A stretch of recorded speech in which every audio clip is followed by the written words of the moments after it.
राम दोस्तों, नए आंकड़ों के अनुसार इंडिया में कोरोना वायरस के पेशेंट की संख्या 3,20,000 को क्रॉस कर चुकी है। अगर आप स्टेट वाइज कंपेयर करो तो महाराष्ट्र में 1,00,000, तमिलनाडु 42,000, दिल्ली में 38,000 और गुजरात में 23,000 को क्रॉस कर चुका है। अगर आप चार स्टेट को कंपेयर करो 2 लाख पेशेंट केवल इन 4 स्टेट से बैठता है। अगर आप दूसरे तरीके से और देखो केसेस पर मिलियन का एनालिसिस करोगे तो इंडिया में 236 इसका आंकड़ा बैठता है, लेकिन बाकी इन 4 स्टेटों में इससे कहीं ज्यादा है। तो हेल्थ एक्सपर्ट का मानना है कि इन 4 स्टेटों में कम्युनिटी स्प्रेड स्टार्ट हो चुका है, जबकि सरकार इस बात को डिनाई करती आ रही है। आइए जानने की कोशिश करते हैं आखिर कम्युनिटी स्प्रेड है क्या और हेल्थ एक्सपर्ट सरकार का क्या कहना है इस पर। According to WHO, community spread का मतलब होता है कि एक बहुत सारे नंबर में कोरोना के पेशेंट निकलते हैं, लेकिन उनकी जो ट्रांसमिशन चेन है उसका सोर्स को आप आइडेंटिफाई नहीं कर पाते हो। अब आसान भाषा में इसको ऐसे समझिए कि कोई बंदा मार्केट जाता है और बहुत सारे लोगों से मिलता है, लेकिन जब वो घर पे आता है तो वो कोरोना पॉजिटिव निकलता है, जबकि उसकी फैमिली में ना तो कोई कोरोना पॉजिटिव है ना ही कोई रिलेटिव कोरोना पॉजिटिव है। तो आप किसी सोर्स को आइडेंटिफाई नहीं कर पा रहे हो। इसका मतलब उस इलाके में उस जगह पे कम्युनिटी स्प्रेड फैल चुका है। दोस्तों, आज से लगभग ठीक 1 महीने पहले इंडिया में कोरोना वायरस के पेशेंट की संख्या 56,000 को क्रॉस कर चुकी थी। अकेले शहर मुंबई में 11,000 से ऊपर जा चुके थे। उसी दिन प्रदीप अबाटे, एपिडेमियोलॉजिस्ट महाराष्ट्र, उन्होंने अपनी स्टडी से दावा किया था कि मुंबई से कुछ इलाकों में कम्युनिटी स्प्रेड स्टार्ट हो चुका है।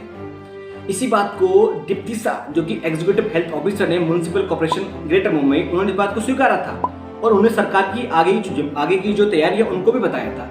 लेकिन हेल्थ कमिश्नर है महाराष्ट्र के अनूप यादव ने उस बात को सहमति पूरी तरह से नहीं जताई थी और उन्होंने कहा शायद हो सकता है, लेकिन इस बात को महाराष्ट्र सरकार ने ध्यान रखते हुए अपनी तैयारी को जारी रखा। लेकिन महाराष्ट्र सरकार ने इस बात को स्वीकारने से बिल्कुल मना कर देता कि महाराष्ट्र में कम्युनिटी स्प्रेड का फैलाव नहीं हुआ है। दोस्तों, दिल्ली सरकार के चीफ मिनिस्टर केजरीवाल ने काफी टाइम पहले कहा था कि दिल्ली में कुछ पेशेंट ऐसे आ रहे हैं जिनके सोर्स को आइडेंटिफाई करना थोड़ा मुश्किल हो रहा है। इसी दावे को उनके हेल्थ मिनिस्टर सत्येंद्र जैन ने स्वीकारा था और उन्होंने कहा था कि 50% केस दिल्ली के अंदर ऐसे हैं जिनके सोर्स को आइडेंटिफाई करना थोड़ा मुश्किल हो रहा है और उन्होंने कम्युनिटी स्प्रेड के दावे को स्वीकारा था और उन्होंने कहा था यस, दिल्ली में कम्युनिटी स्प्रेड स्टार्ट हो चुका है। दोस्तों, 10 मई को doctor Jacob John, farmer professor CMC baler, उन्होंने दावा किया था कि अपनी स्टडी से कि इंडिया के कुछ शहरों में कोरोना वायरस का कम्युनिटी स्प्रेड स्टार्ट चुका है। लेकिन चेन्नई में पहली खबर जब आती है जब वहाँ की मद्रास मेडिकल कॉलेज की स्टूडेंट एक ट्वीट करती है और कहती है कि उनकी माँ मार्केट में सब्जी लेने जाती है और उसके बाद जब घर आती है तो उसमें कोरोना वायरस के लक्षण दिखाई देते हैं और वो चेन्नई में कम्युनिटी स्प्रेड का दावा करते हैं। लेकिन वहाँ के हेल्थ मिनिस्टर हैं वो इस बात को नकारते हैं और कहते हैं चेन्नई में कोरोना वायरस के पेशेंट इसलिए ज़्यादा हो रहे हैं क्योंकि यहाँ पर टेस्ट की संख्या ज़्यादा हो रही है।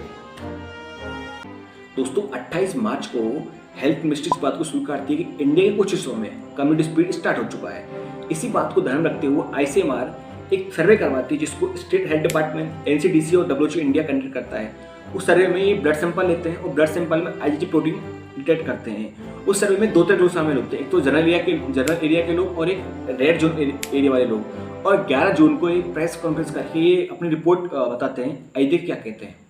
Expect from these sero surveys, we expect to see the percentage in the general population, who is at a higher risk of getting infection, which are the areas which need more contained efforts, which need to be strengthened, and there's a heightened debate around this term community transmission. Having said that, I think even the WHO is not given a definition for it, and as we have shown that India is such a large country and the prevalence is so low that we have found that the prevalence is less than 1% in these small districts. In the urban areas it may be slightly higher, in the containment areas it may be slightly higher, but we are definitely India is not in community transmission. And दोस्तों, health expert सरकार के इस दावे को नकारते। उनका कहना है कि एक तो IgG एंटीबॉडी को अपने नंबर इंक्रीज करने में 2 वीक का टाइम लगता है और उनका दूसरा कहना है कि सरकार को 83 डिस्ट्रिक्ट की बजाय ये दिल्ली, मुंबई और चेन्नई में करना चाहिए था। और कुछ हेल्थ एक्सपर्ट का ये मानना है कि सरकार अपने जो लॉकडाउन के दावे को सही साबित करने के चक्कर में कम्युनिटी स्प्रेड के दावे को नकार रही है। दोस्तों, आपका क्या कहना है इसके बारे में? क्या इंडिया में कम्युनिटी स्प्रेड स्टार्ट हो चुका है? अगर आपका कहना है हाँ या ना, प्लीज़ कमेंट सेक्शन में कमेंट करके जरूर बताइए। अगर दोस्तों वीडियो पसंद आए तो शेयर करें, लाइक करें और सब्सक्राइब करें मेरे चैनल को। जय हिंद दोस्तों।